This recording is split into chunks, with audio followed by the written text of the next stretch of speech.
Hello everyone, welcome to withHEART. Building a home is appealing for so many different reasons. You get to select all of your finishes, your location, plus you're the first person ever to live in your home. However, building a home can be very intimidating and confusing if you've never done it before. That's why withHEART and a team of bloggers are working with Daybreak to virtually build a house. I'm going to be selecting everything from the lot to all of the finishes to all of the finishing touches, and I'm going to be sharing it all with you. Daybreak is a Utah community like no other. With a lake as the center point, it's designed for living life to its fullest. Endless trails, shopping and dining within walking distance, community pools and parks, as well as private beaches and easy train access. Lake Village, the newest neighborhood, perfect for lakeside living.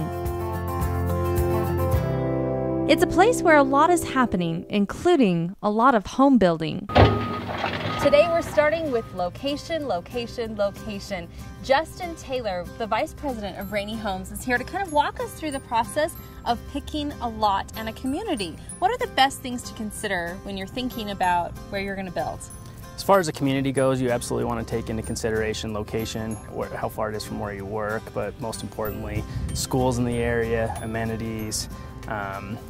When you get down to lot a little bit, you start looking at how the lot's orientation is, size of lot, slope of lot, a couple of different things. You may think, I really want a view, but if you pick somewhere with a view, you may have to build a retaining wall, you may have other things to consider. Is it easiest just to say, okay, flat, go with a flat lot, they're the easiest to build on?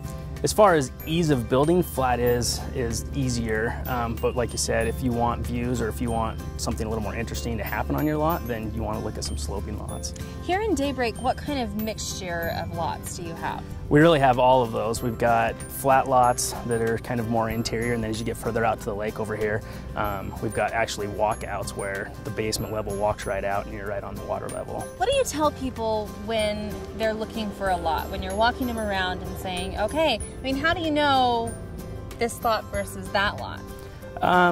It's going to be, a lot of it's going to be, size is something that's important to a lot of people, but also the orientation. So is the lot going to face west a little bit? And Utah, that's popular because a lot of times driveways melt easier when they're west facing, and then you get the shade in the backyard at the evening, but also you get a little bit of that when you're facing west as well.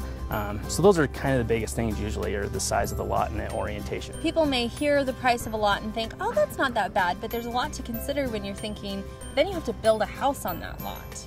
Right, in the price, the way we price things, we price the house with the lot included, and then there's a little bit of a premium based on the location and maybe requirements. The lots right here behind us that are on the lake, we've included, we know they're gonna have to be a walkout, so there's a cost to that, so we've put that in the premium, so we don't have to keep coming back to a buyer and going, hey, this is a little more money, this is a little more money. So yeah, there are premiums the closer you get to the water, the larger the lot is as well. If you could tell someone to keep one thing in mind when they're looking for where to build their home, what would it be? It would be location and value. I think in the long term, when you build in the better location, the more valuable location, it holds that value longer. And so as markets go up and down, typically good locations will hold their value better than any other spot. Great advice, and Rainey is going to be walking me through this entire process, helping me pick all of the finishes for my virtual house. So stay tuned for more in this series.